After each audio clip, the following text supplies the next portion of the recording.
Kepolisian Resort Lubuk Linggau mulai memberlakukan pembatasan mobilitas pada masa PPKM dengan pemberlakuan ganjil genap terhadap kendaraan yang hendak melintas di wilayah perkotaan.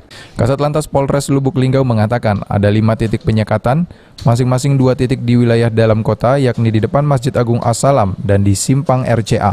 Sementara itu untuk 3 titik penyekatan yang berada di wilayah perbatasan yakni di Simpang Lapter Tabapingin, Petanangan, dan di Lubuk Durian Watas. Penyekatan dilakukan petugas di Jalan Yosudarso dan di Jalan Garuda, berlaku untuk kendaraan roda 4, di mana kendaraan dengan plat ganjil berlaku di hari ganjil, begitu pula dengan kendaraan plat genap berlaku di hari genap, di mana untuk hari Senin hingga Kamis berlaku mulai pukul 17.00 waktu Indonesia bagian Barat sampai dengan 21.00 waktu Indonesia bagian Barat.